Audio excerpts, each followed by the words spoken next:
The Mississippi River had a lot of swampland along the edge, and it was drained off, and farmers would begin to farm it. That's what we did.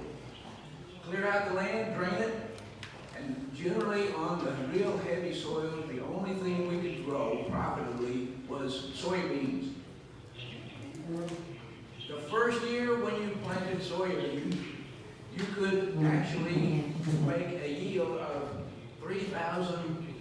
about 3,300 kilograms, 50 bushels per acre. Then, if you do a soil test, it said you didn't need anything. And we believed it because that was the best yield we'd make that first year. The second year, and the only crop in those heavy soils that would make anything because it was so wet would be soybeans. If you grew corn or cotton there, even though the soil test said you didn't need anything but a starter fertilizer, it didn't make you enough money. So the second year you planted soybeans again. That year we lost 1/5 of the yield, 20% drop in production. But the soil test still said you didn't need anything. Planted in soybeans the third year, and that time it dropped by 25% more. So now we've gone from 50 bushel soybeans to 30 bushel soybeans in 3 years. And the soil test still said you don't need anything. How can you go from 50 bushels to 30 bushel and we still don't need it, and we still don't lose anything in terms of fertility? That's what I didn't understand. And soybeans is what really made me become interested in soil fertility. Because I didn't plan on being a soil consultant or a fertility expert. I went to the university, and my first degree was in business. My second degree was going to be a master's degree in food industry logistics, where we help people get their food from one place to another. But while I was there, I was in the Department of Agriculture, the School of Agriculture at the University of Missouri. And I asked one of the agronomy students once, why is it we can make such good yields the first year and then they drop off to almost half in 3 years' time? And the soil test said you don't need anything. He said, I don't know the answer, but you should go talk to a soil scientist. I know Dr. William Albrecht. Dr. Albrecht, I didn't know who he was. On our farms, we didn't have an agronomist who came and told us what to put on. No one did. We pulled soil samples, took them to the University of Missouri Extension Service. The Extension Service told us what fertilizers to use for whatever crop. And then you go see the fertilizer dealer and buy your fertilizer. That's what we did. So it wasn't a matter of learning the principles of fertility. It was just a matter of taking the samples and taking them to the university extension agent. Well, when I went to school, I didn't know there was such a thing as being an agronomist or being a consultant, because in all of our area, which was some of the best farmland which was considered some of the best farmland in the Midwest at the time, when I went to the university, I wasn't planning on learning about fertility. But I didn't know anything about Dr. William Albrecht, who was a specialist in soil fertility. Then, when the fellow mentioned that, and I said, well, where is he? He said, well, he's on the first floor of the same building where you are in the university. I had an office on the second floor, his office on the first floor. So it was just a matter then of getting acquainted with Dr. Albrecht, and Dr. William Albrecht was chairman of the Department of Soils at University of Missouri for a big portion of his career there. But as we'll see later on, he was professor of soils, but when he started out, he didn't come in as an agronomist. But Dr. Albrecht was died in 1974, and he was head of the Department of Soils at University of Missouri. He was known as I don't have these memorized. Normally I read them as far as what's there. So when we have a break, I'll just get my computer and then show you, what's on there in English, and I think I'll do a better job. But this material right here,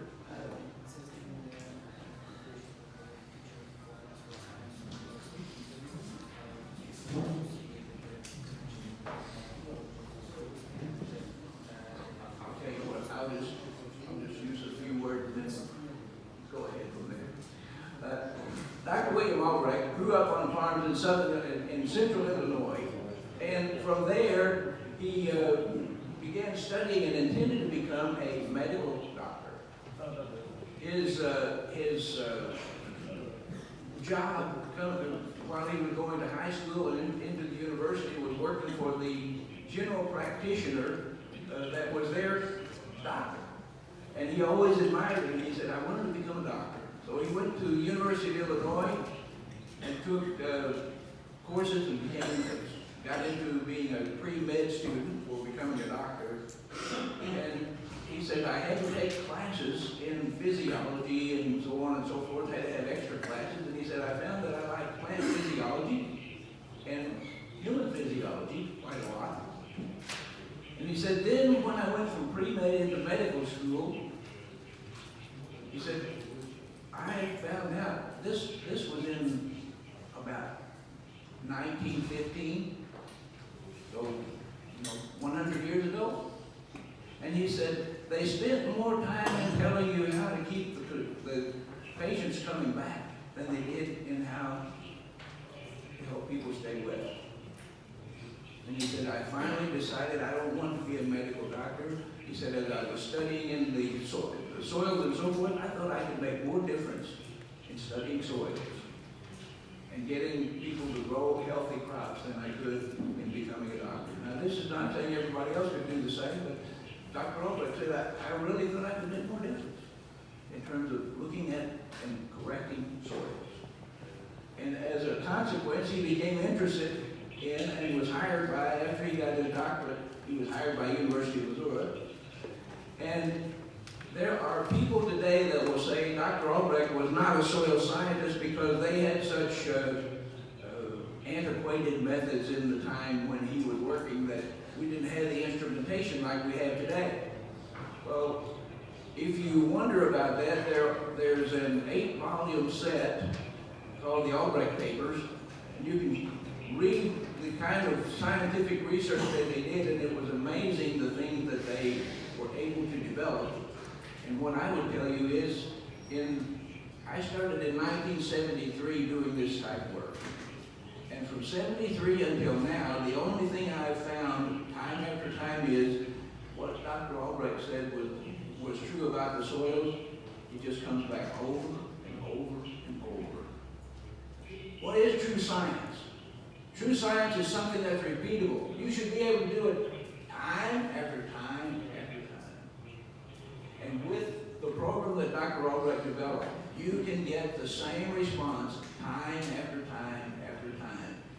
And that isn't just with the crops where I grew up in southeast Missouri was maize or corn, soybeans, wheat, cotton, and rice. Because we are located where the crops of the south, rice and cotton, be the crops that used to be of the north, corn and soybean. Now the south grows corn and soybeans as well.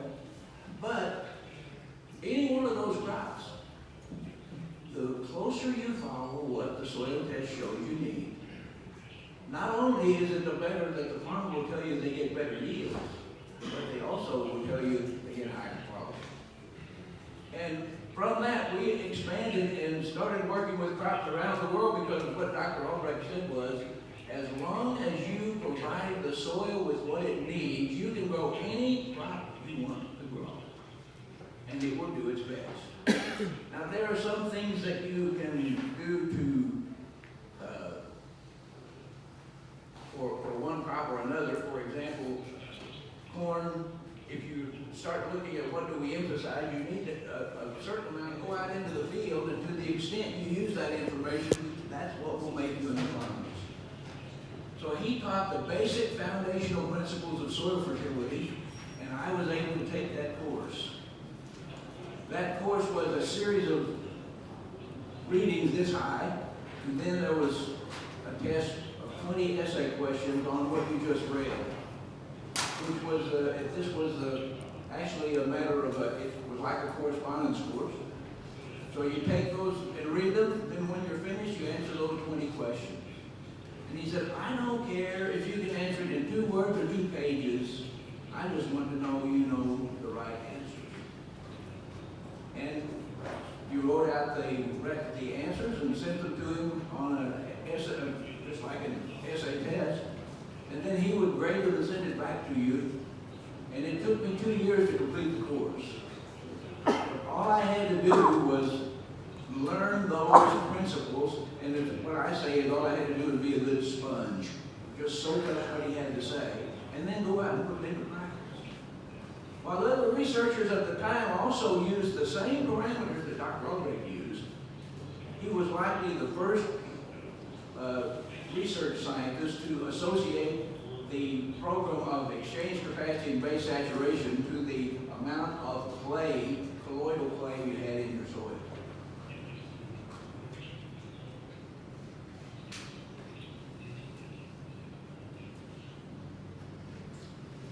Dr. Albrecht worked diligently to help encourage those who cared for the land to provide for their growing the best crops with the best care to ensure the highest quality of feed for livestock and food for the table. He was first concerned about working with the farmers that grew livestock because at the time he started at University of Missouri and right up until recent days, the state of Missouri had more cow-calf operations than any other state in the U.S. except Texas.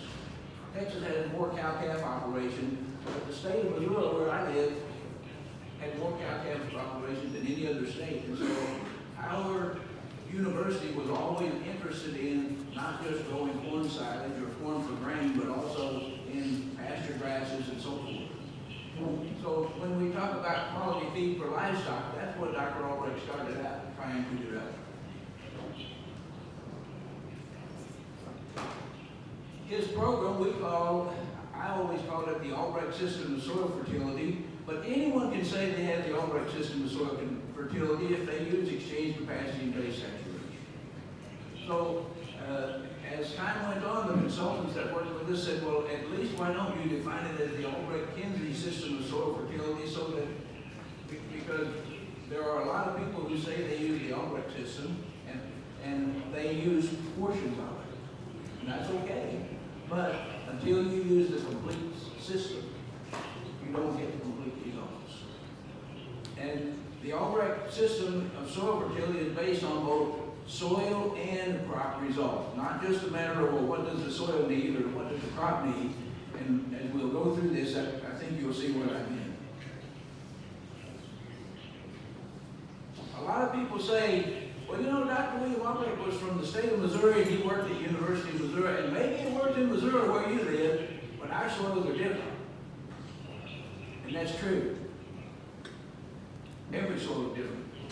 It isn't a matter that we have all the same soils in Missouri everywhere. Every farmer has quite a few different soils that he needs to work with. Oops.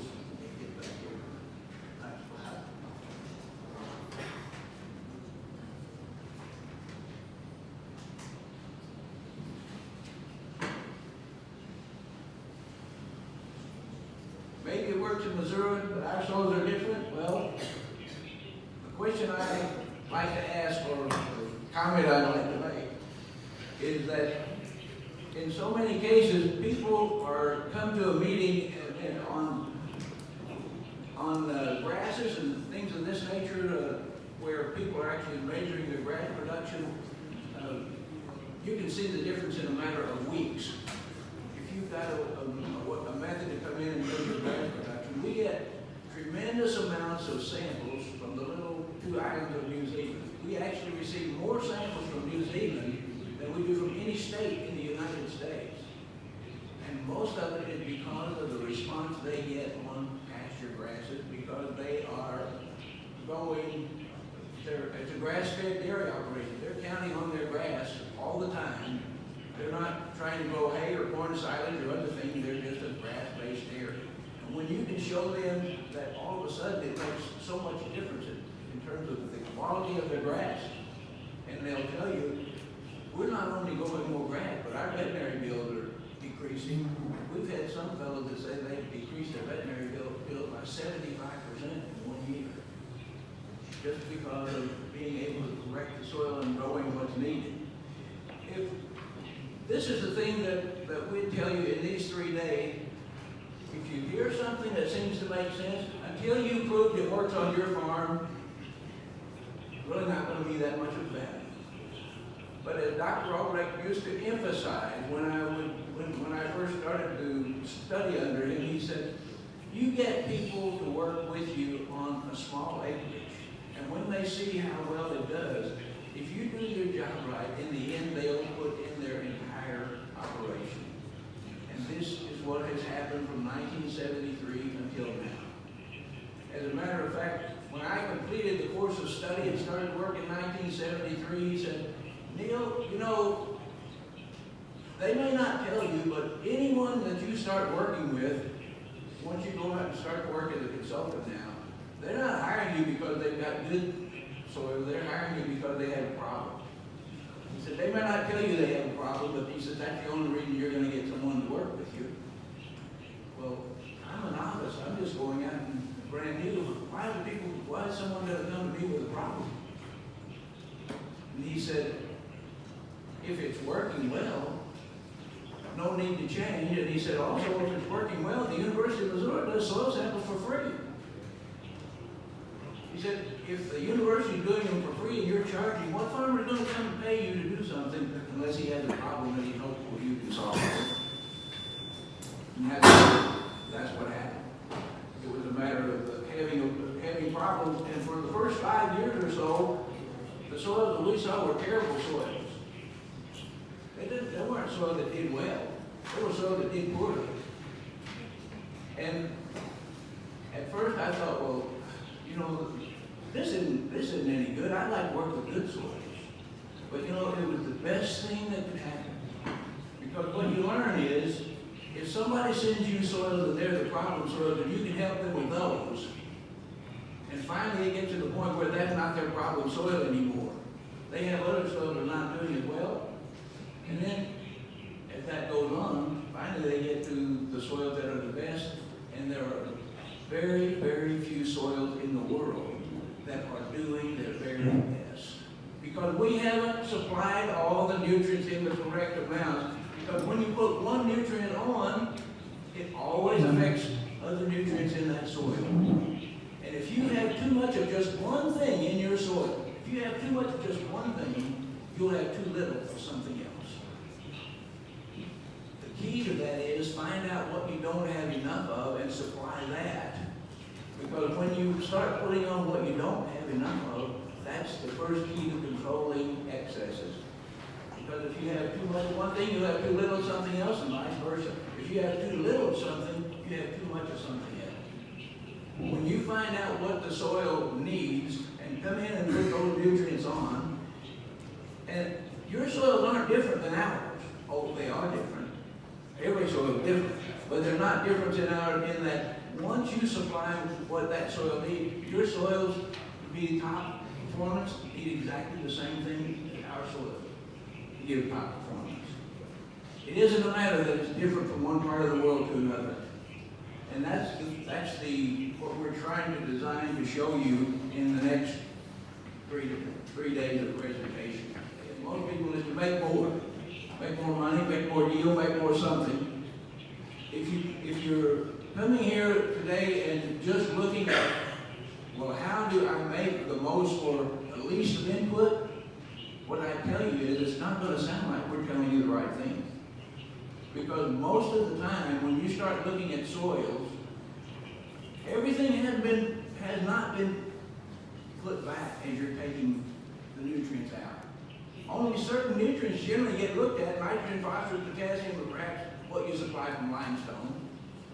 And there are some who will say, well, we use manure or we use compost. Now, we cover crops and that takes care of everything. No, it doesn't. It helps.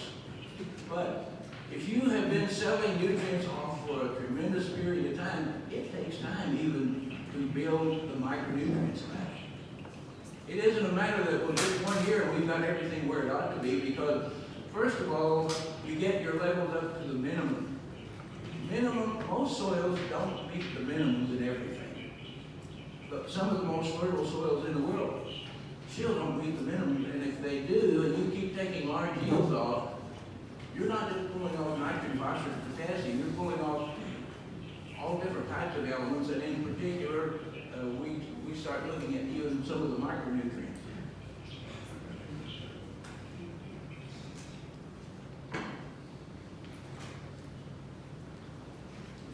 Every soil has different needs. If you're farming, how many different types of soil do you have on your farm? It doesn't take a very large farm before you can find several different types of soil. And not only that, you may have an area where you have a field that's the same soil from one end to the other. But if you take that field and divide it so that you take the high end and the low end, whichever way the water runs from, which way the water runs to, just split that in half. And take a sample from the high end of the field and a sample from the low end of the field. And what you're going to find is the fertility is different. No matter how big that field is, if water's running from here to here, the low end is always going to have the highest potential, not always, depending on what you're pulling. But if it's a field that's a nice fertile field and you're pulling fertile soil, and as the water moves, it moves some of that fertility to the low end. And what you'll find is, on the soil test, when you really look at the potential of that soil to yield, the low end will have the highest nutrient values and the high end will have the lowest nutrient values. Your soil is different even if you have the same soil. And if you come in there and put manure on half of it, or you come in there and put compost on half of it, or you come in there and put limestone on half of it, guess what? You've got a different soil. Because it isn't that the soil type has to be different. It's not physical structure we're looking at, it's fertility. And whatever you do to affect fertility differently on one part of the field, even if it's exactly the same, and you come in and put something on one portion that doesn't get applied to the other, you just create a different soil. As a matter of fact, we tell all of our clients, the first thing you need to decide is, what's the smallest acreage you are willing to fertilize separately? Whatever that acreage, or what's the smallest in terms of hectares that you're willing to fertilize separately. Whatever that is, then you start looking at your fields. And if you've got a soil here that has the very same color and all looks the same, but you see different sizes of crop, if the crop goes differently, if it's the same crop, but you can see, well, there's a difference in the yield or there's a difference in size, then there's going to be a difference in the nutrient values. If you've got a field and it has different colors of soil, every soil that has a different color will have a different set of nutrients. You've got different soil. You don't have to go somewhere else. Just look at on your own farms and see, well, any difference you can see in the field, there's going to be nutrient differences there. If you have certain types of weeds that go in one portion of the field, but they're not so bad in another portion of the field, there'll be nutrient difference there. Same thing with grasses or with the health of the crop. Anything that causes a difference, if it's a slower going in, all those things make it that we have in terms of our soil fertility. To the extent you're willing to pick those out, and one of the reasons I say that wine grapes are eventually going to overtake corn is because a lot of wine grape growers will take a very small area and sample it and come in and treat it, because it can make, if you're growing a really high quality grape for wines, it can make a big difference just putting that little amount in with your best grapes. And so as a consequence, they're willing to sample and treat very small areas, whereas many farmers will tell us, I want the same fertilizer program for my whole farm. If you've got that concept, you're going to use the same fertilizer program for your whole farm. Some place is always going to suffer. Always going to suffer, because one fertility program doesn't even generally fit one field, let alone a whole farm. And so, to the extent that a farmer says, okay, I'll treat my areas of a field differently if they produce differently. If you've got an area of a field that's always your best production, you should be able to take a sample from that area of the field and send it to us, and then take samples from some other portions of the field and send it and say, where does my best production come from? If a soil test doesn't tell you that, then it's not very likely that you're going to be able to use that test to tell what you need to do to grow a better crop. The soil test should actually show you what's the difference where I got the best crop, what's the difference where I got the medium yield or have the worst crop. And this is the thing we tell our clients: test your soil tester. Take some samples from your best areas, take some samples from your average areas, take some samples from your poor areas. Sometimes they may just take a sample from the good and a sample from the bad, and send them in and say, which one's good, which one's bad. And sometimes I'll have clients who will call their good sample bad and their bad sample good, just to see what gets. They just do that to see whether we can really pick them out or not. But you should still be able to do it.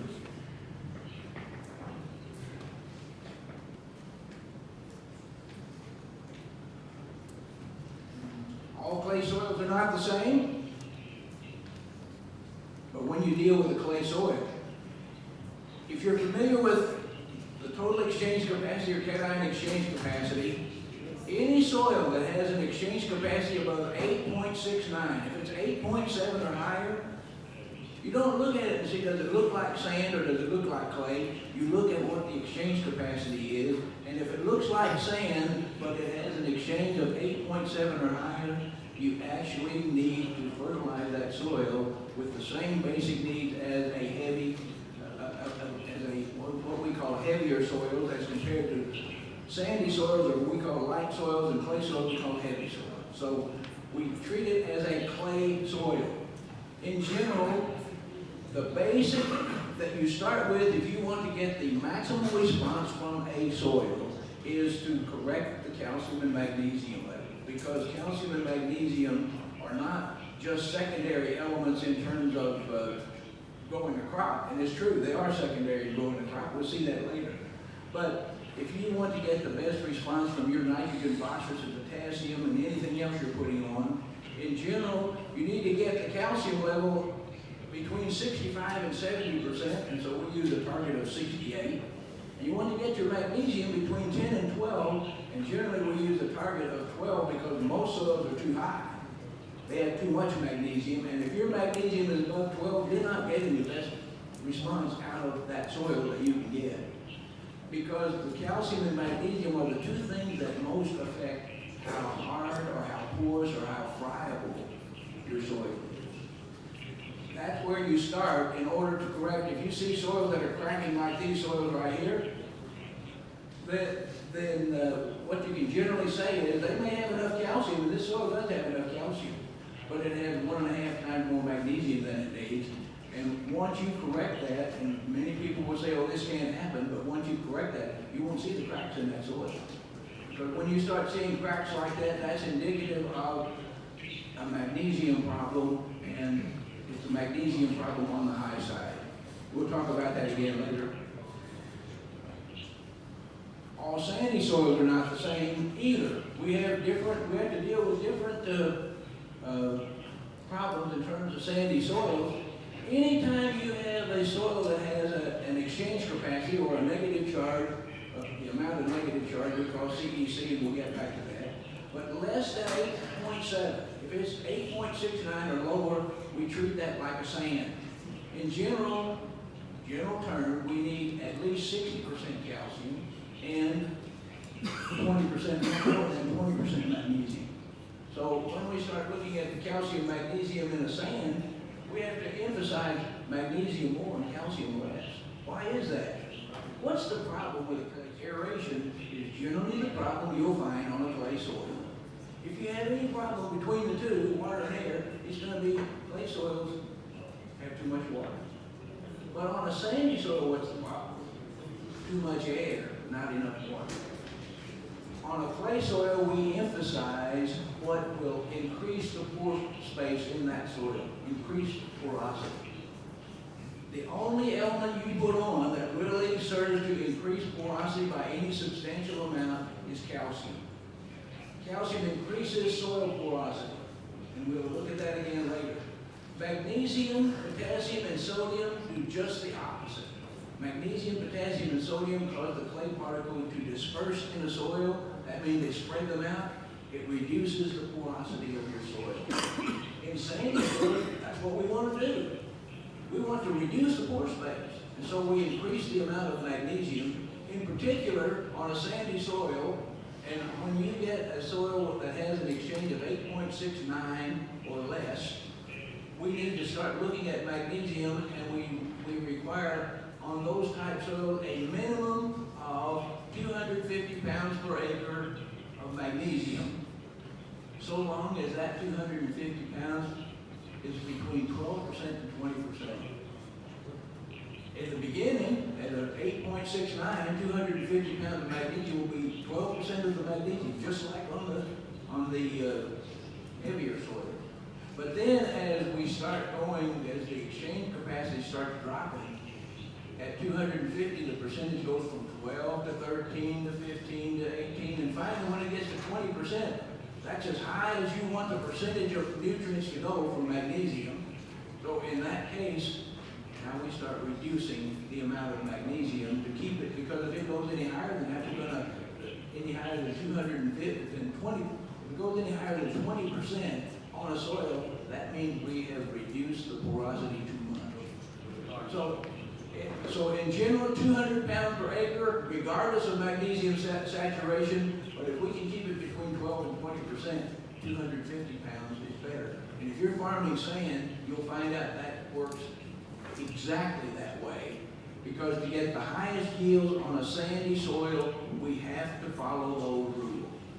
If you don't follow that, you miss the very first step. That's the foundational key to getting sandy soils to respond at their best. We'll come back to that later.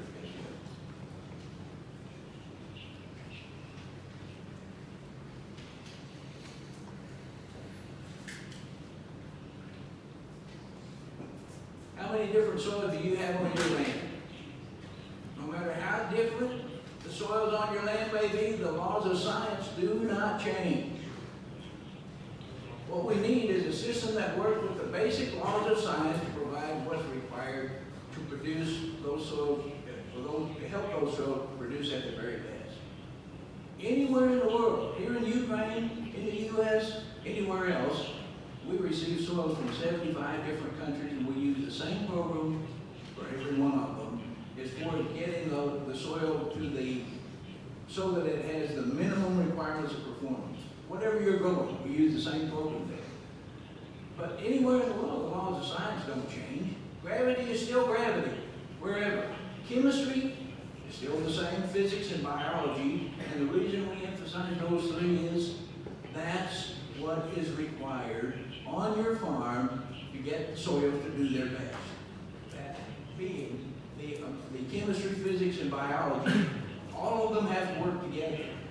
No matter how many soils you have in your fields, the basic laws for measuring and affecting soil fertility do not change. We just know how to best use them. This is what Dr. Albrecht accomplished in teaching farmers how fertility works. Most don't realize it, but the way his fertility program began was he was actually hired at University of Missouri as a soil microbiologist. He was not an agronomist, he was a soil microbiologist. And his first job as a soil microbiologist was to begin working with farmers to help them grow better legumes or pasture work. And what Dr. Albrecht would tell you is his real goal was the life in the soil, soil health. How do you get the best life in the soil? Starting with the plant root and everything that supports it. But he said, you know, to have the best biology, we learned really quick that you don't have the best biology until you have the proper physical structure. And if you don't have the proper physical structure, then you have to use soil chemistry in order to accomplish that physical structure, which then builds the environment for the plant root and the microbial population, all the things that support that soil biology, all the things that support the plant via the root through the soil. So what he emphasized was basic soil science, using soil nutrients to grow the best crops, which is the chemistry, and also using the nutrients to correct the soil structure. And that's where calcium, magnesium, and sodium come in most. But to get the right physical structure, to build the house for the soil life of the biology.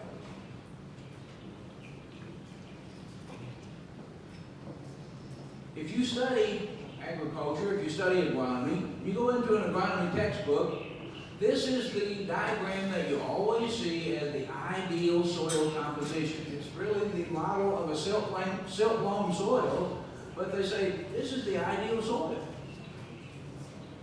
You want to, ideally, you'd hope that you'd have at least 2.5% organic matter, and then the real ideal is 5% organic, 45% mineral, 25% water, 25% air. That's what you want for an ideal soil. But how many soils are ideal? Almost none. Even a silt-loam topsoil, this is the ideal silt-loam topsoil, but most silt-loam topsoils don't meet these standards you're looking at right here. The reason I can say that is we sample them all the time. And what we find is even though you have a silt-loam and you may say, this is the best soil I've got, most of the time that silt-loam still needs tweaking in order to get, sometimes more than tweaking, in order to get the right response.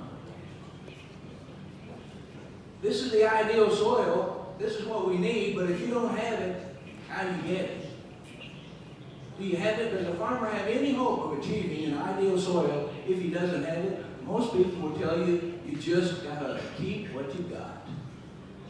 But Dr. Albrecht always said, no, the ideal soil is not just a matter to say, well, we have a silt-loam soil. That's the one you can generally find that will be closest to ideal. But you can take any soil that you have, and by correcting the mineral portion of that soil, affect the air and water in order to get closer to that 25% water and 25% air. And when the mineral structure is right, the physical structure will be right. And once you get that mineral structure where it should be, you can actually take soils and send them to a laboratory or get a soil physicist to come and examine those soils, and they'll tell you these soils have the right amount of air and water. That's what we're looking at. How do we get the proper amount of air and water in the soil? Sandy soil, we want to increase water holding capacity, and clay soil, we want to increase aeration. The best possible yields and quality can only be achieved on soils with the proper structure already in place. If you want to get the very best from a soil, then that proper structure already needs to be there. And in other words, the nutrient levels in those soils need to be corrected before you're ever going to get the best from whatever. I have clients that we work with in California, and they're planting a tremendous amount of almonds and pistachios and walnuts. And if you tell us what crop you want to grow there and look at the soil analysis, we can say, this is number one. You spend your money there, that's going to make the most difference for this particular soil. And this is number two, and this is number three, and when your budget is used up, that's where you stop. But it helps the farmer get the most for, if the farmer will believe what you're telling him, it helps the farmer get the most for the amount of money that he's spending for fertility.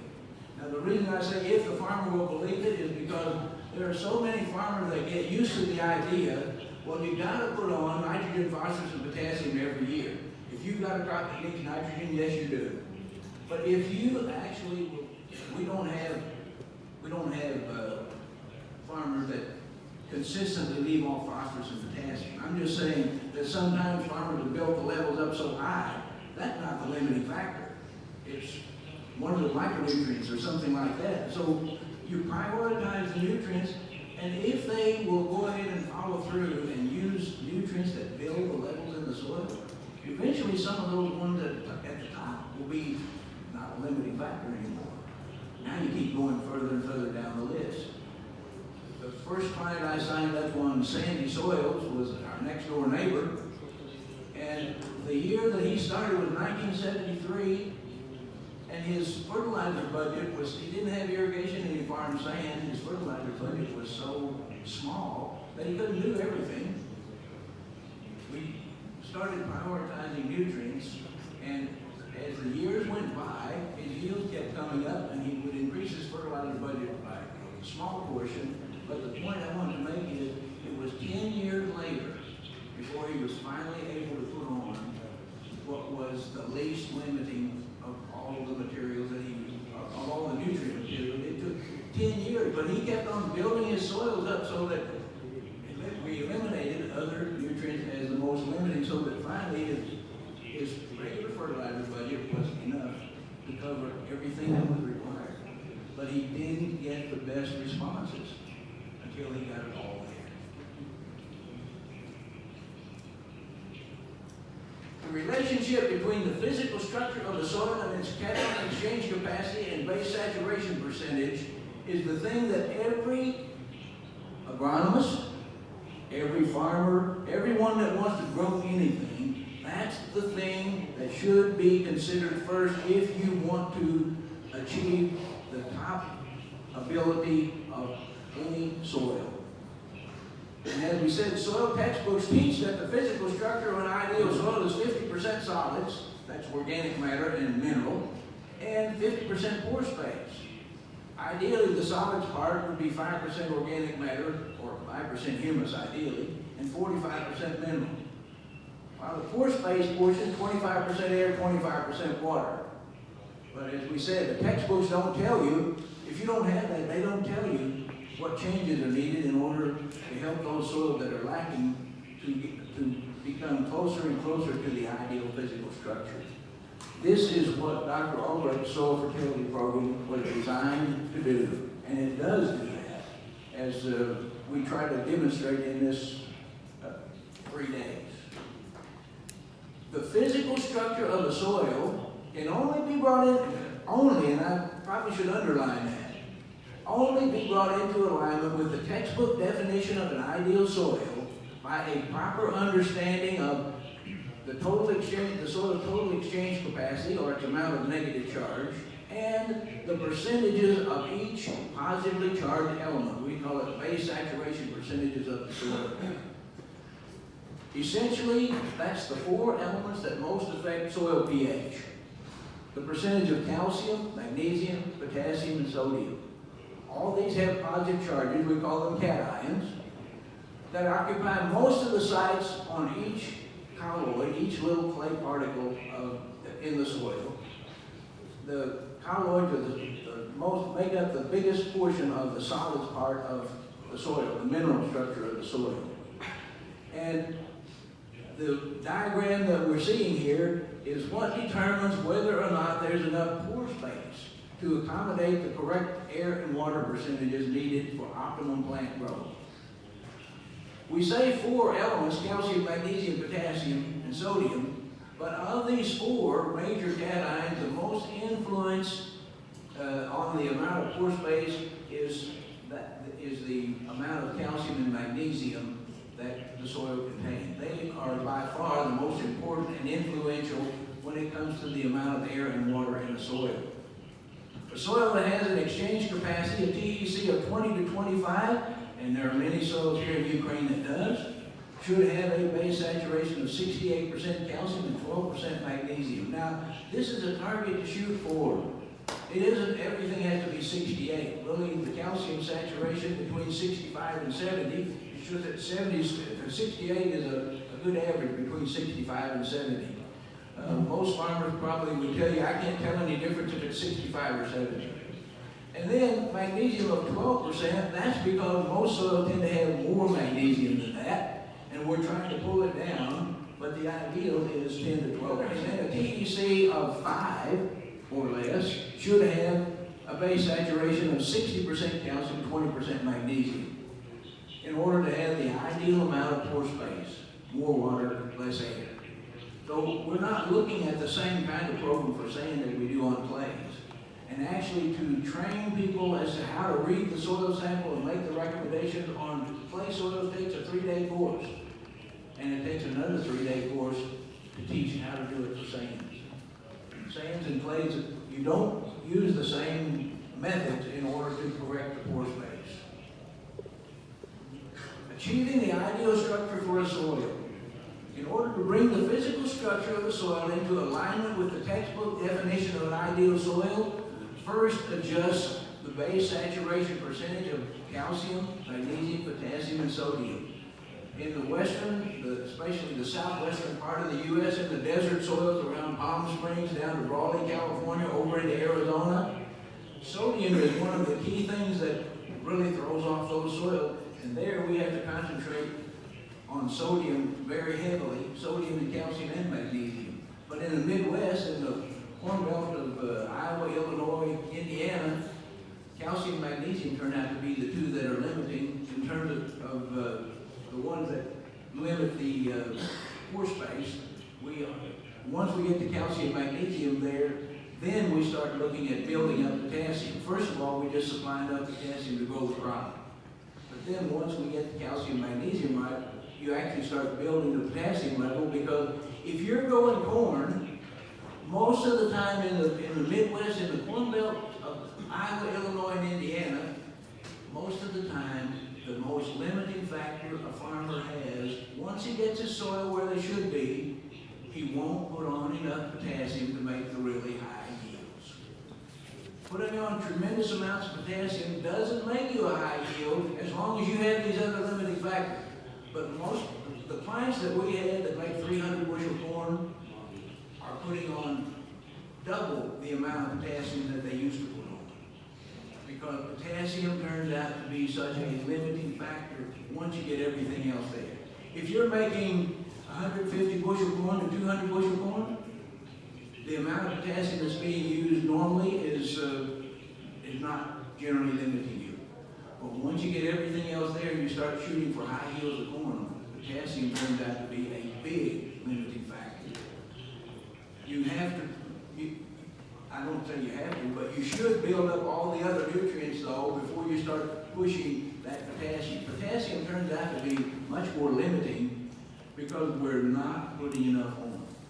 But until the calcium magnesium situation is straightened out, guess what? In most of the soils here in Ukraine, most of the clay soil, you'll find that you have more than 12% magnesium. If you have more than 12% magnesium, guess what? One of the things magnesium does, it inhibits the ability of the potassium to do its full job.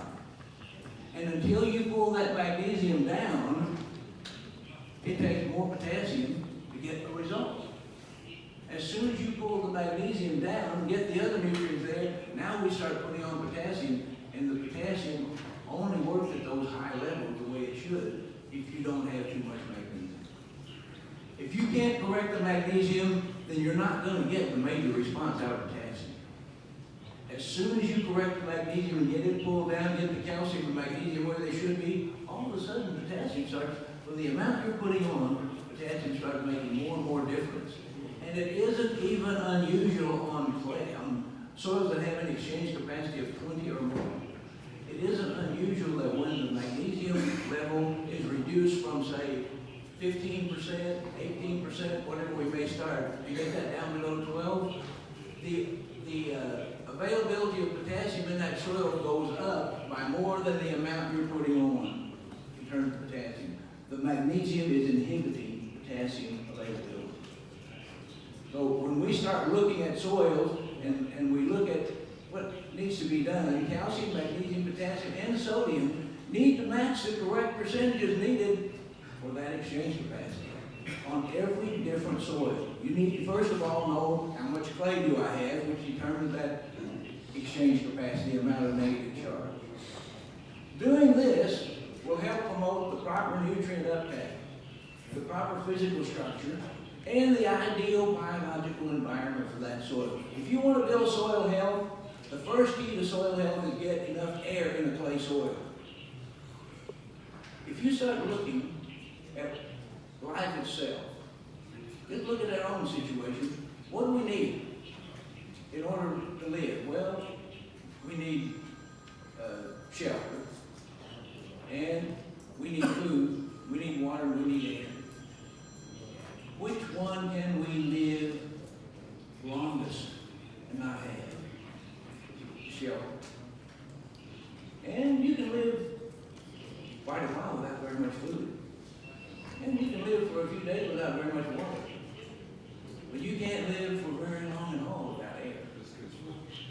But we don't look at the amount of air that's in our soil. If you want soil health, the very first key to soil health is getting enough aeration into those soils. And in clay soils, that's one of the big problems. In sandy soils, air is not generally the problem, water is. But there are some sandy soils where air actually, because of compaction, air is the problem as well. So when we start looking at correcting the soil, before correcting calcium and magnesium, which is the first key that we work on to help farmers get a better response from their soil, before correcting the calcium and magnesium, there are three basic points that need to be understood. Number one, the base saturation percentage of calcium plus magnesium always needs to equal 80%, or in other words, between the two, whether it's on sand or whether it's on clay, 80% of all the negatively charged ions in that soil need to have calcium and magnesium attached to them in order to achieve the ideal relationship between calcium and magnesium as it affects physical structure. Now, what I'm going to tell you is, in most clay soils, when you add the calcium percentage and the magnesium percentage together, it's higher than 80, which tells you automatically when it's higher than 80, right there it says, I'm going to have to do something more than just add whatever is missing between calcium and magnesium to get the right 68 calcium, 12 magnesium. If you add the two together and it's 84% between them, that means after you correct whatever is missing, you're still going to have an excess. Now, all of a sudden, we've got to find out, well, what do we do in order to get rid of those excesses, or the other portion not going to work properly. In other words, the proper relationships determine the friability of each soil. Whether it's too tight, or whether it's too loose, or whether it works up properly the way it should. This relationship applies to every soil with an exchange capacity of 4.16 or greater. 4.16 would generally be a very light. The sandbars of the Mississippi River had an exchange capacity of 4. So we're talking very light soils in terms of the 4.16. Lower exchange capacity than 4.16 are covered in our advanced workshop for very light sandy soils. Those require special formulas in order to work. We have to put on a training program for that, because once you get below that, in those very low exchanges,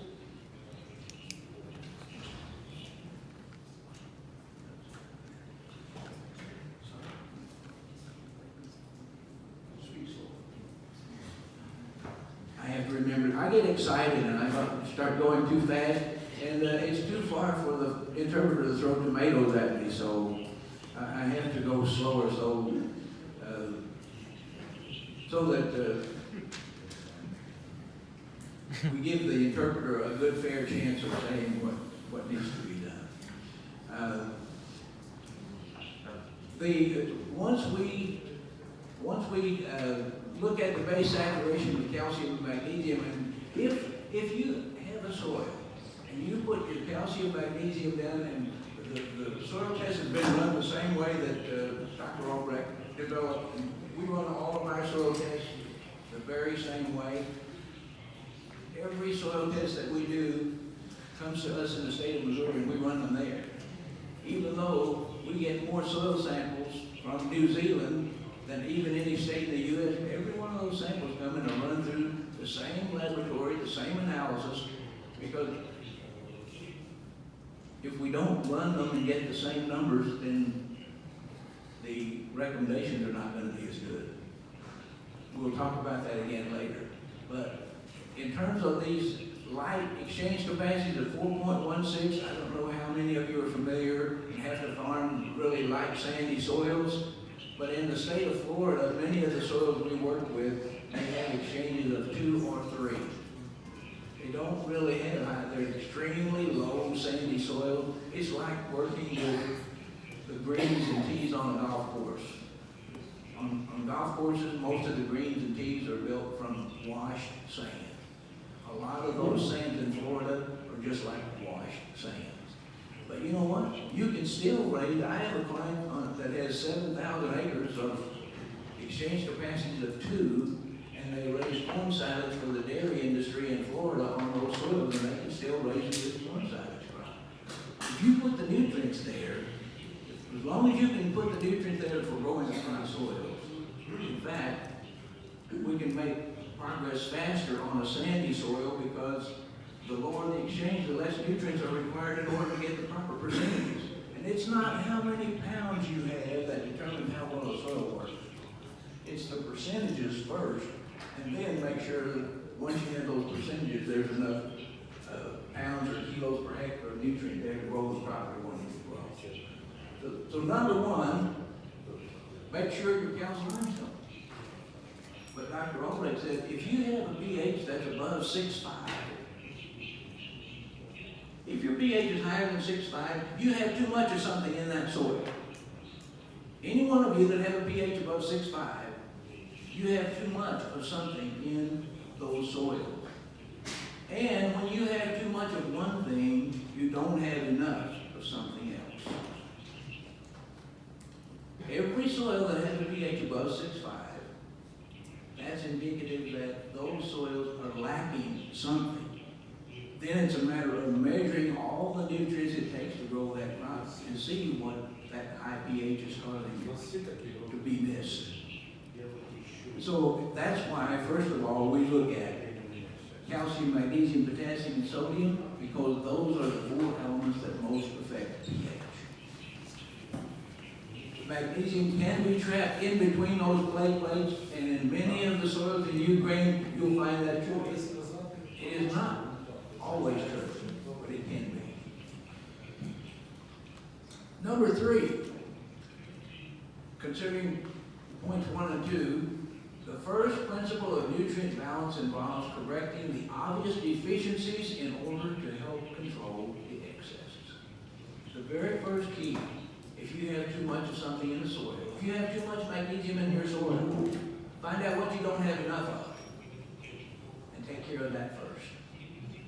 Once you find out what you don't have enough of and take care of that first, if you total the calcium, magnesium in your soil together, and that totals 80%, then all you have to do is correct what you don't have enough of. But if the calcium, magnesium together totals higher than 80%, once you correct what you don't have enough of, you're still going to have too much calcium or magnesium. Then the question becomes, how do we get rid of it? And as a general rule, the answer is you have to use sulfur and sulfates, because that's the only thing that will take out an excess. But don't try to take out any excesses until you've proven on a small area that it makes a difference for you on the farm where you are and the crops you're growing. And I'll tell you, it will make a difference on whatever crop you're growing. Some become more obvious than others. What happened with the soils where we were growing soybeans, and with all the beginning of realizing I couldn't tell all the things I needed to say from looking at it in Ukrainian, I didn't tell you why we were able to raise 50 bushel soybeans the first year, the second year, and we're on to another 25% of the yield the third year. Because when I sat down and explained it to Dr. Albrecht, the first thing he said, he didn't tell me the answer, the first thing he said was, well, Neal, how long has your family been farming? Well, my grandfather farmed, and I don't know how many generations before that. But he said, well, on your grandfather's farm, was soybeans the main crop for income? No, sir. It wasn't. It was alfalfa. The major cash crop in southeast Missouri, not just for my grandfather, but for all the farmers in southeast Missouri, when I was 5 and 6 years old, was alfalfa. Every farmer made the most money on alfalfa. Few farmers grew that many soybeans if they could grow alfalfa because alfalfa was more profitable for them.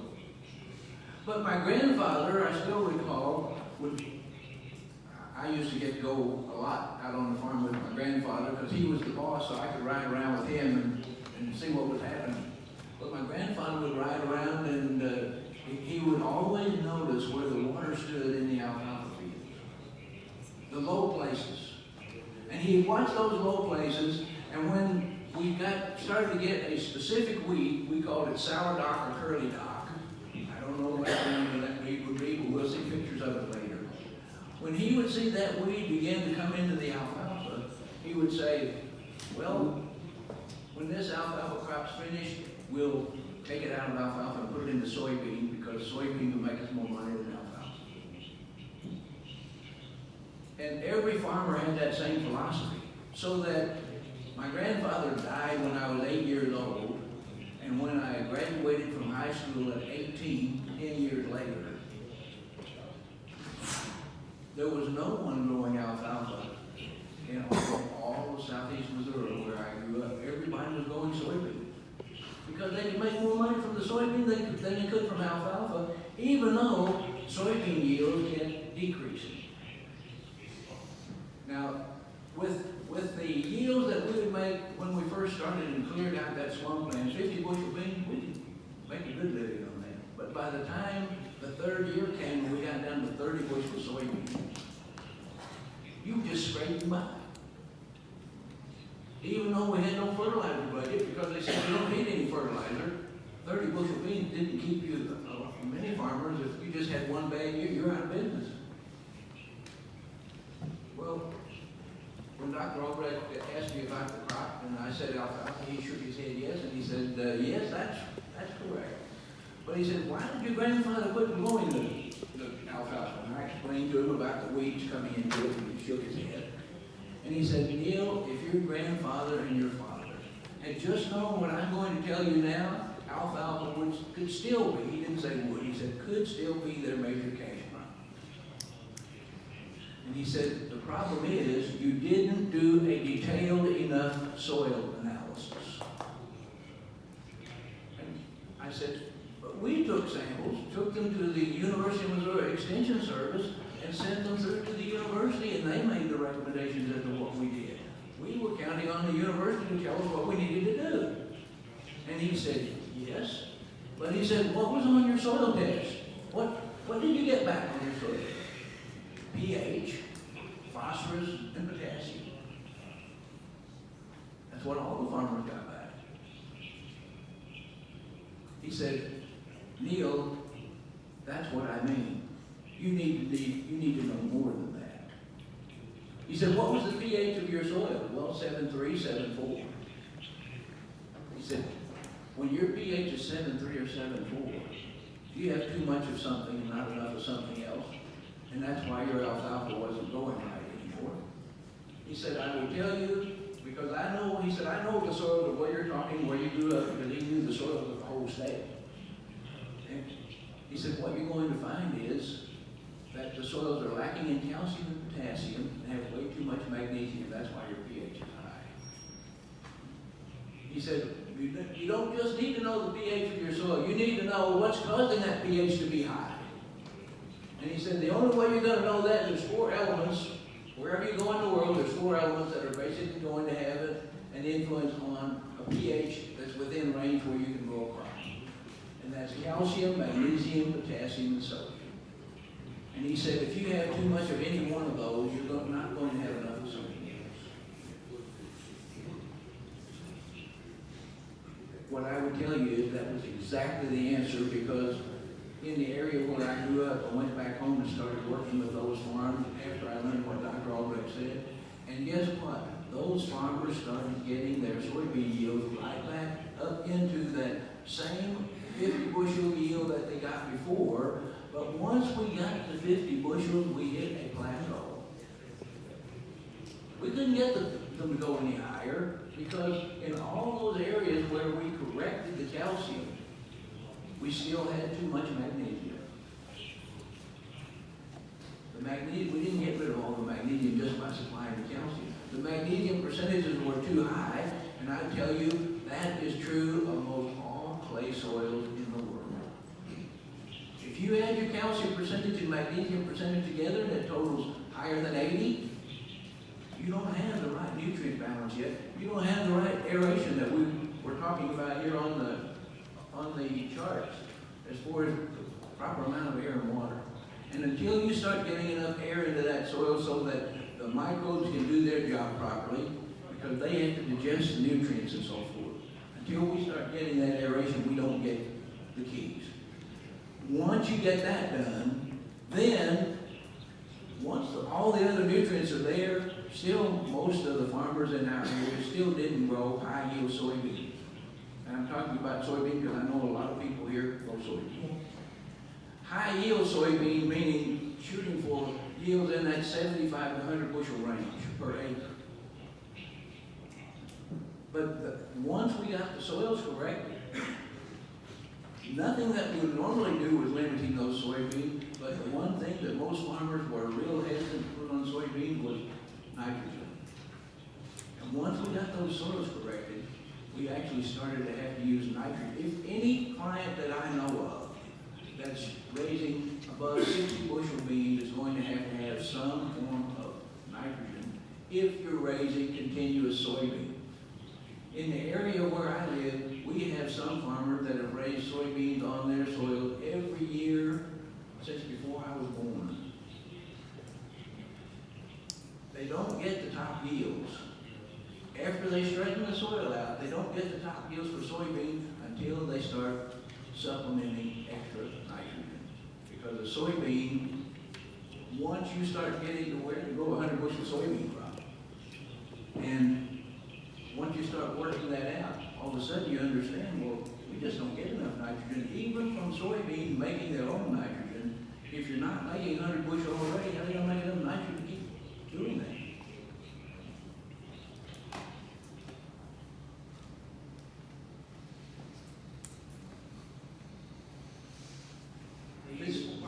In the form we put on, when we put on the nitrogen or the phosphorus or the potassium, in order to get into that plant, they have to be converted by life in the soil. We don't get them directly in to go directly into the plant with any great amount of efficiency until the organisms in that soil convert it. Irrigation Age magazine had an article in the 1970s that was explaining the microbiologists were studying and showing back then. Well, you need the microbes in the soil to convert to fertility. If we don't have a good, healthy soil, then we don't have good, healthy fertility.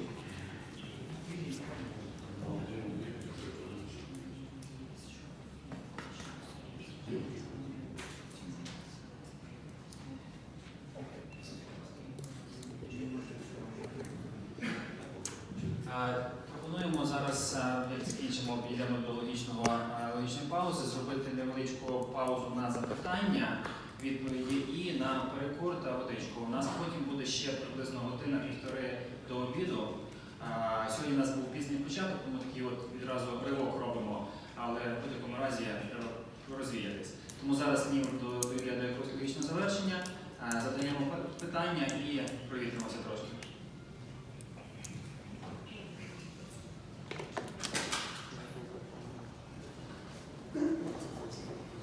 All right, are there any questions? Kinsey, по чорноземах, по більшості хлопців, які є сьогодні на Україні, чорноземи. Тобто, щоб ми розуміли, катіонний опір, ємність катіонів, магній, кальцій, наскільки вони вмірні інформація, щоб ми не просто там думали, що в Америці, що в Канаді, а ближче до цього. Тому що більшості людей взагалі не знають, про що ця розмова. І тому хотілося, щоб десь почалося такого, може би Адаменко, Сергій чи хто-небудь з хлопців сказав, що робиться в Україні. Чи вже є якийсь науковець? Я можу розказати, але краще було, може, хтось без спеціалістів. Тому що ми говоримо, а воно дуже автоматично.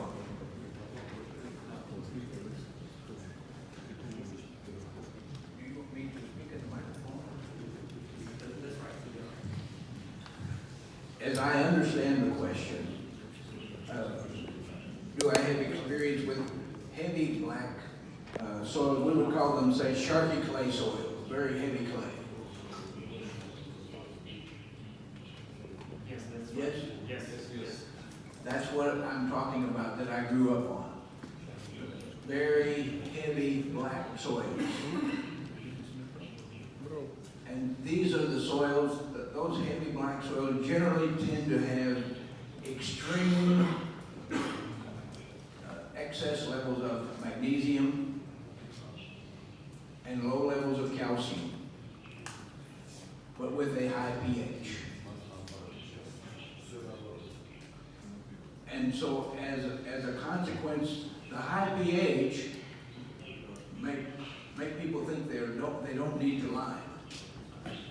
And what we're really going to show, and keep working on this morning a little bit later than this, is that don't let pH make you decide whether or not you need calcium or magnesium.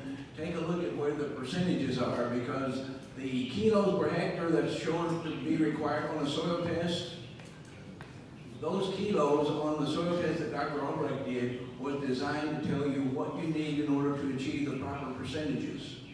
Once those percentages are achieved, that's what determines whether or not we'll get the best yields.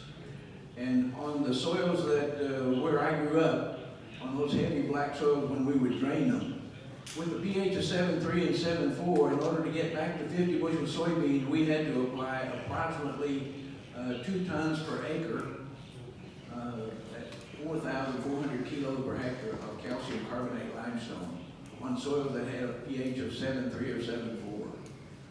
Until we did that, the central portion of the state, in the real heavy black slick soils where they grow a lot of rice, or down to Lake City where they grow vegetables, those soils are, we'll see some pictures of them later.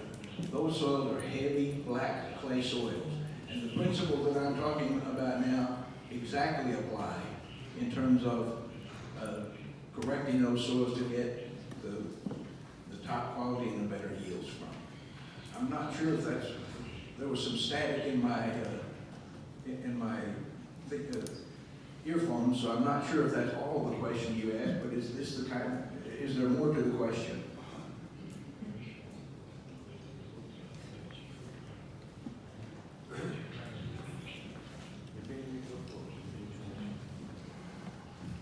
Я хотів би звернути, це тим, що я зараз займаюся, шукаю відповіді.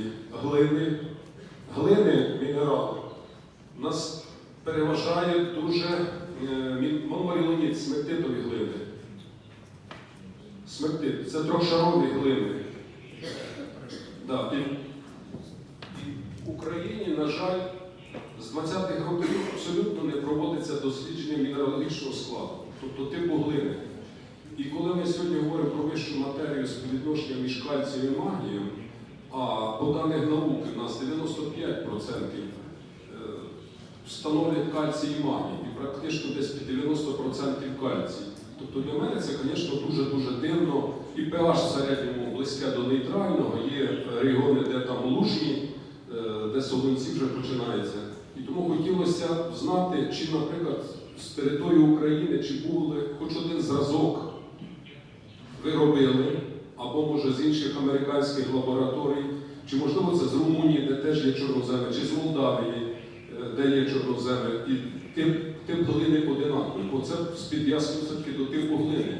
Є глини монорілоніт, каолін, іліт, і, відповідно, тут нічого ми не чуємо, наскільки це, на ці речі впливає на це. Ну, для мене це дуже важливо, бо я пов'язую це із можливістю зв'язувати органічний вуглець. Який тип або механізми стабілізації органічного вуглецю. І тому дуже було б добре. А кальцій і магній – це є мостики, катіонні мостики, які в даній ситуації виконують роль зв'язування органічної речовини. І ми той раз на семінарі говорили, що я виступаю проти вживання слова гумус, гумінові, фульвокислоти, бо я рахую їх артефактом, яких реально в ґрунті немає. Для мене дуже було б важливо розібратися саме, яку роль відіграє кальцій, магній в цих процесах. поглибше. Дякую.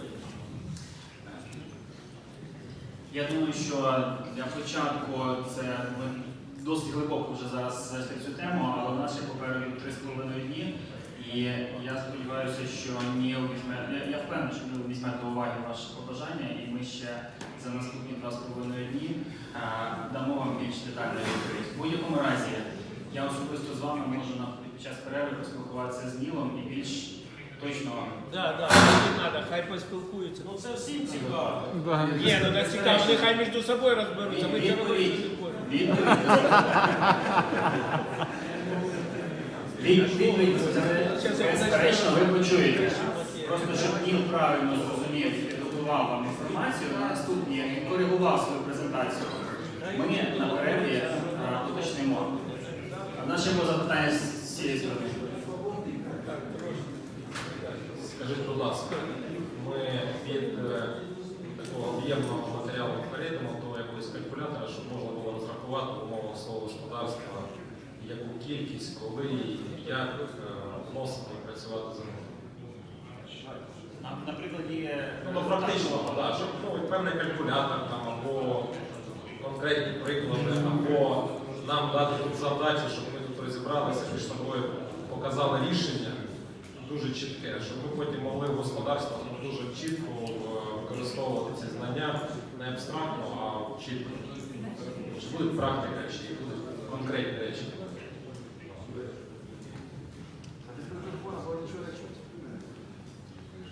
I'm sorry to tell you that there will not be formulas that are given in this presentation, because the formulas that work for just for calcium and magnesium take a day and a half to cover. Even giving the basics of that. So we have two sets of courses. One we call the introductory course, which is what Roman wanted me to give, and that is to tell the why of what we're saying, to give the farmer the idea, look, this is a good thing to know. Because so many times, farmers are told, you don't even need to worry about it, just get a good pH and that's all you need. Well, we're going to talk about pH this morning, as well as the calcium magnesium, but in the end, until you take the soil test, an actual soil test, and sit down and calculate for that specific test, because every one of them is going to be different, and it's not as simple as, to me, as just getting up at the blackboard and writing out, here's what you do. If it's a group of consultants that have already been to the course, we can do that. But to take the soil test and try to explain the formula as to how you get calculations. First of all, what we're trying to do is to get farmers to be able to start to say, we really need to have that type of soil test, because in so many cases, maybe not here, but at home and basically wherever I go, when you ask farmers that how much confidence do they have in a soil test, most of them don't have very much. Most of them don't have enough so that they may take something to give them a general indication, but that's as far as it goes. And what we're trying to explain, and what Dr. Albrecht tried to explain, is why it is you don't need just a general test. You need a specific test for each difference that you have. And it may sound like that's expensive, but I had families that have been clients since the 1970s that are using this program. And what they'll tell you is, we're making so much higher yield than ever before, but it isn't just a matter of making a high yield. Their inputs, the cost of their inputs, are the most economical of any they've ever had. So it's the least cost for the amount of response. But the other side of that is, we don't try to deceive a farmer and make him think, well, you're going to be able, in order to make these high yield, you're going to be able to use less fertilizer. Generally what happens is we'll actually start using more fertilizer by the time you get these really high yields than a farmer's ever used before. But as long as you can make those yields, it's more than pays for what's happening, and so it's the cost of return. So out of the soil, which is the humus portion And he said, when you take all that colloidal humus out of the soil, you get it all out. He said, you can plant a seed and it will not germinate. But he said, you take just a minute amount of colloidal humus and put it in that soil, just a very, very small amount, and all of a sudden that seed will sprout. What am I telling you that for? Because we always stress, life only comes from life. We need life in the soil to give life to the seed and the plants. It's not just a matter that everything's in the seed, that seed needs to germinate.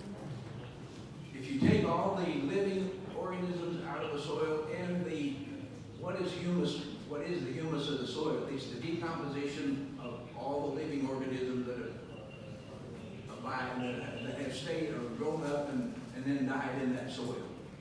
Well, Pimentel and others in 1995 decided, well, let's just measure the biomass of organisms in the top 20 centimeters of the living, healthy soil. They took soil that were really very productive and very alive with microbes. And look at what they found in terms of the organism. Bacteria, 1,700 kilo per hectare of bacteria in a healthy living soil.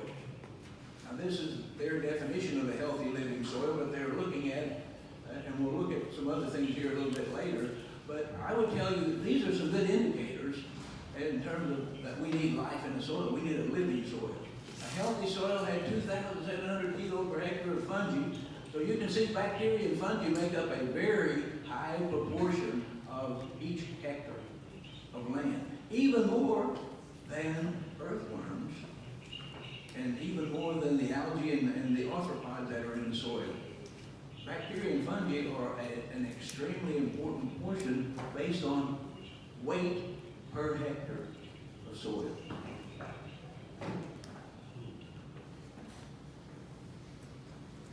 What we tell every client, no matter what crop you're growing livestock first.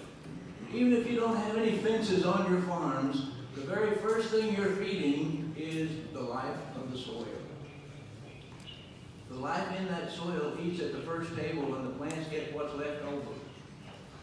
If you don't take into consideration how to feed the soil, you're going to rot your plants first. And when people tell you, you don't need to worry about the soil, it's just there to hold up the plant, which was common whenever I was studying under Dr. Albrecht. What Dr. Albrecht would always say is, no, you don't need to feed your plant, you need to feed your soil. Because if you're just looking at what the plant needs, something's going to be shorted. And what gets shorted? Generally, it's going to be what you're trying to grow.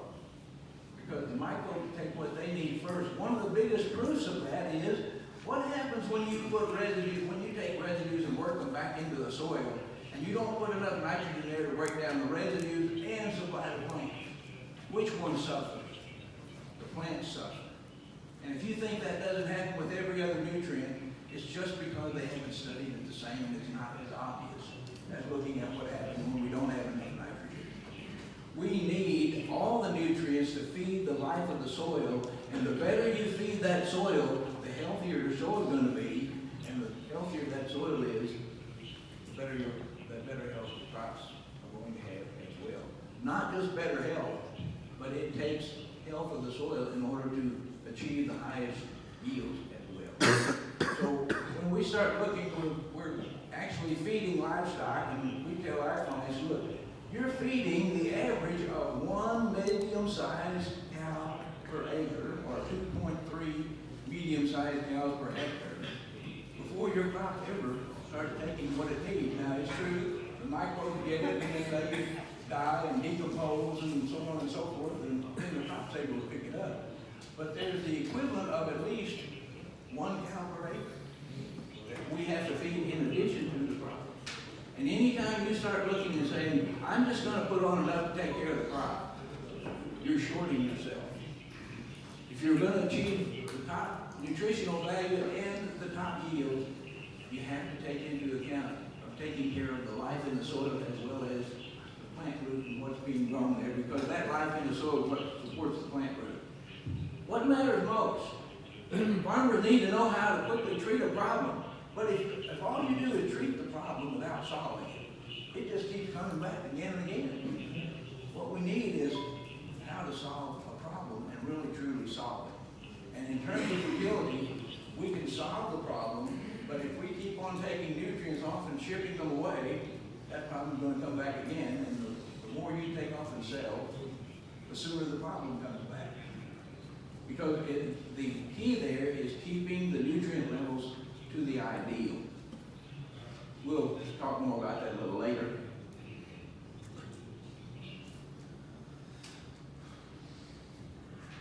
We need long-term solutions to stop what causes soil problems, not just something to deal with the effects. The best soil health solutions are not just trying to kill everything but the crop. If you have to use something, that's fine, but when we start just looking at how we kill everything that's a problem, we're going to kill a whole lot more things than what's causing the problem. The real key is if we can find out how to solve that problem by encouraging the living organisms in that soil to do their part. And so many times, that's what we find. The more we can feed the environment, the environment where all the microbes live in that soil, which as deep as a fence post rots, the aerobic zone in the soil is what every farmer should be most concerned about. If you wonder what the aerobic zone is, that's as deep as the air goes. And as deep as the air goes is if you have a wooden fence post and you go and pull it out, as deep down as that fence post rotted, that's your aerobic zone. That's generally going to be 20 centimeters or less. If you get that 20 centimeters or less in top shape, then plants can put their root systems right through the any so-called toxic subsoil layer without any observable adverse effect. We'll take a look at that again later on. The best soil health solutions are how do we feed the living organisms in the soil in order to keep that soil healthy.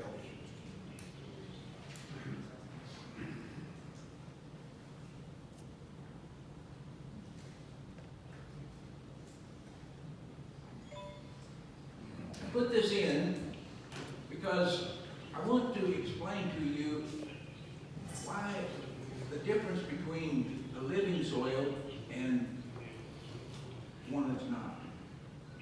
When Hands-On Agronomy first came out in 1993, a group of berry growers in California hired me to come out and speak to them because at that time they all fumigated their soils to grow strawberries and raspberries.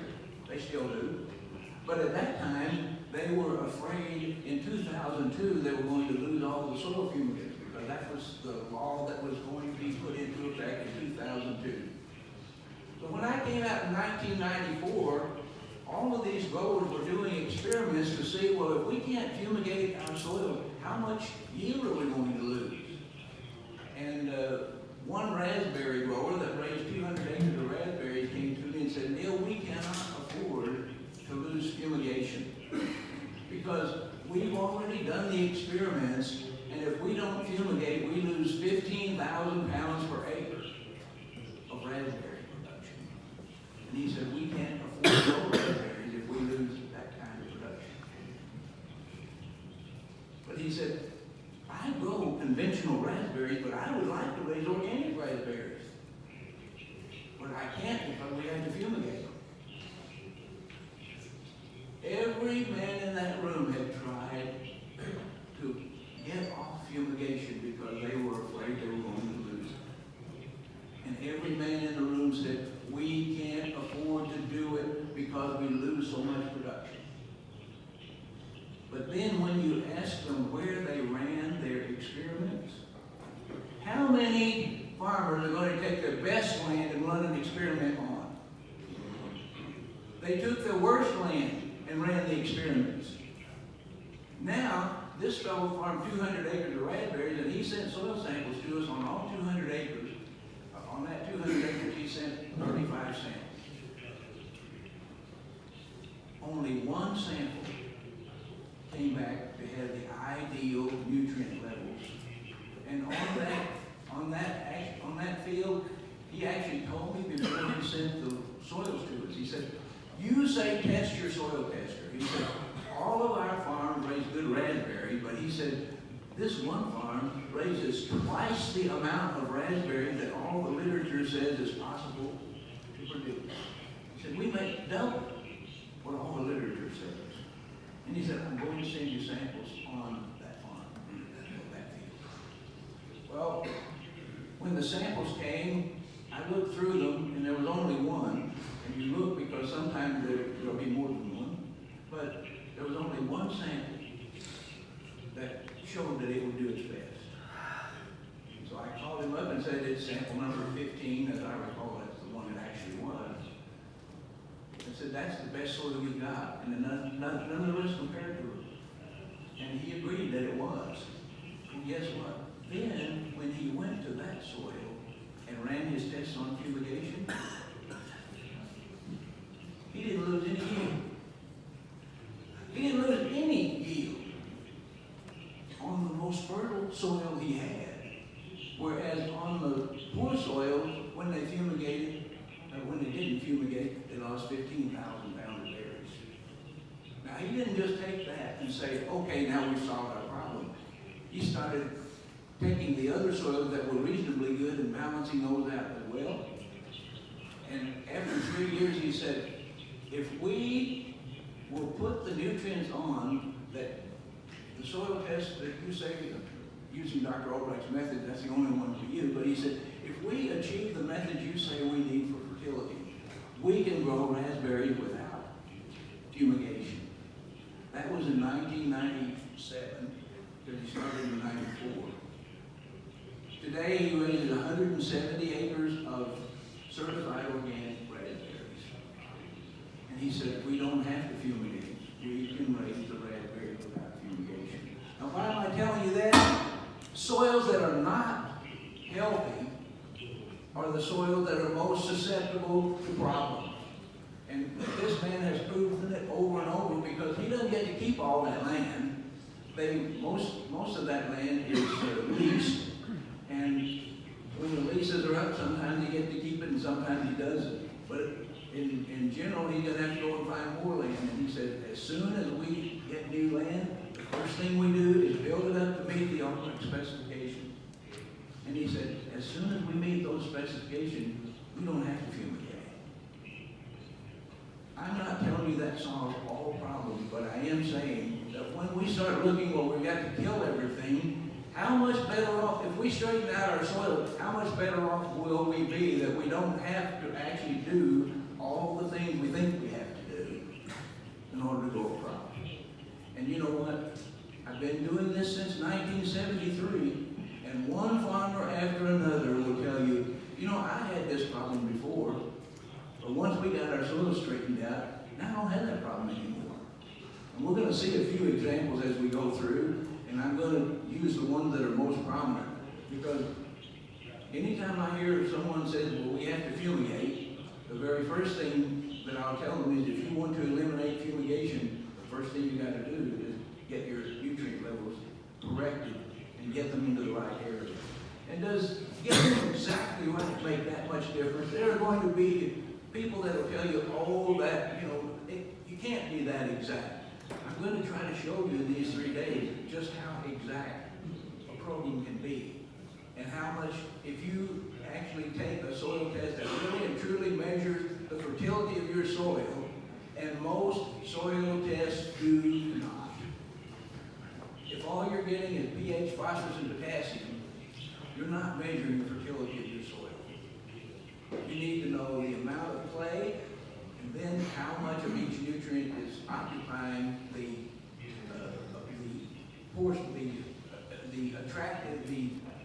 nutrient attraction, that is the amount of nutrient charge in those soils.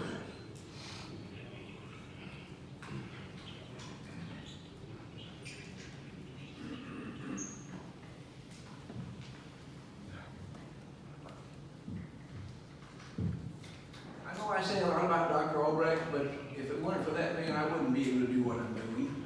You learn from a lot of people, but I learned the basics from him, and I like to, in the beginning of this, stress what he's done, then we'll get on to the rest later on. But one of the things he used to say is, study nature, not books. Certified organic farmers is where I can tell you this shows up the most. Because we'll get certified organic farmers and they'll call and say, you know, I've got this weed problem, and if I can't get rid of it, I'm going to have to start spraying and get out of being certified organic. I can't be certified organic, I'm going to have to kill this weed. Well, guess what? Not every weed is easy to figure out, because some weeds grow on fertile soils. But as far as weed problems that come into us, the first thing I'll ask a certified organic farmer is, do you have a field where that weed is really a plague on one part of it and it grows on the other part, but you'd say, well, it's more controlled? And generally they'll have some place that's the worst infestation. And I say, go to your worst infestation and take a soil sample. And then when you take a soil sample, take the youngest fully mature leaf off that weed. Several weeds around there. If it's a small leaf weed, you will have to get several. If it's a big leaf weed, you just get one for every row. But collect a plant sample along with the soil sample. That's on the problem area. Then go over to the area where you don't have such a problem. Collect a soil sample and take the youngest fully mature leaf off those weeds as well. And send the weeds and the soil and have them analyzed. And what you can generally find out is there is some big something that's missing. Sometimes it's a big deficiency, and sometimes it's a big excess. We're going to look at a few of them as we go through. But what we find out is weeds are there because of something that has been done or not been done. And when you start taking care of whatever it is that causes that weed to be a problem, I'm not going to say you reduce it and get rid of it and it's not there anymore, but you can get it back to where it's manageable. Even weeds that grow in the most fertile soils, and there are some, but even weeds that grow in the most fertile soils will, if you can get the crop started off first, that turns out to be an advantage to controlling that weed. But if that weed that I'm showing in this picture, that's the weed we call sourdock or curly dock. That's the one my grandfather always looked for. And when he saw that going in the alfalfa, he'd say it's time to take it out of alfalfa and put it in the soil. But you know what happens with sourdock or curly dock? Anytime you see that weed growing, it doesn't matter what your pH is, because we have sugar beet soils that have pH of 8 in California, and sourdock and curly dock are growing there. Why was it called sourdock? Because everybody thought you needed a low pH soil for it to grow in. But sourdock and curly dock go in high pH soils as well as low pH soil. What sourdock indicates is, even no matter what your pH is, you have a calcium deficiency. If you have sourdock or curly dock and you put the calcium on to get that calcium up in that 65 to 70% range, all of a sudden it quits growing.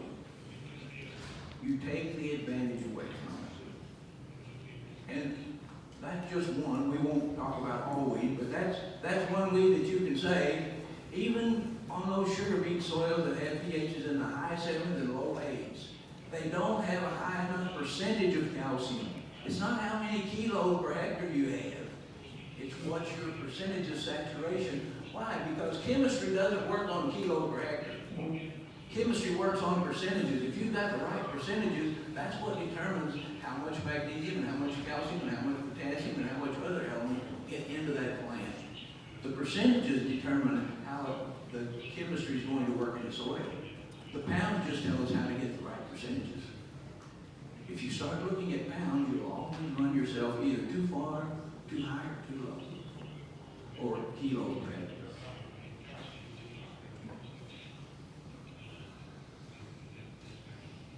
Every disease in your crop is because of something that has been done or has not been done, which failed to promote good soil health. Right there, when you see that in your wheat, if you're growing wheat and you start seeing that particular disease in the wheat, that's a copper deficiency. Now, you can have good copper levels in that soil and still not get the copper into the plant, because you also have to have enough calcium there to get the copper in. Calcium takes the copper into the plant. And if you have a calcium deficiency, you can have this problem because the calcium's not there to get the copper into the plant. It isn't just a matter of, well, we gotta have one thing, we have to have the proper nutrient relationships. And that's why we tell clients, you need to solve the problem by correcting the entire nutrients in a crop. Take all disease in wheat. In our area, when I grew up, I didn't even know what take all disease was. And we started working with some growers in Minnesota and Ontario, Canada, and over into the western provinces, and different ones started calling and saying, well, Neal, does copper get rid of take all disease in wheat? Because they have severe copper deficiencies through almost all of the maritime provinces of Canada. They have 1/10 the amount of copper they need to fight take all disease. And once you correct the copper and get it up where it is, as long as you've got the calcium there, and by the time we get the copper, your calcium levels have already been supplied if you follow through on the already program. But this experiment right here is from the American Phytopathological Society, APS. And every spot you see there that has take all disease, the only nutrient that's missing is copper. All the rest of them are supplied, and all those that are green, they have the same fertility makeup, except they have adequate copper. Those don't. In the 1980s, University of Alberta actually wrote a paper that said, if you have copper deficiency, you're going to have take all disease in your wheat. Once you get the levels of once you get the levels of copper up and have enough calcium to get it into the plant, we don't have that problem anymore. Now, don't know how many of you here grow wheat, but we'll talk about something else here as we go into it. Copper does more than just solve the problem of take-off disease.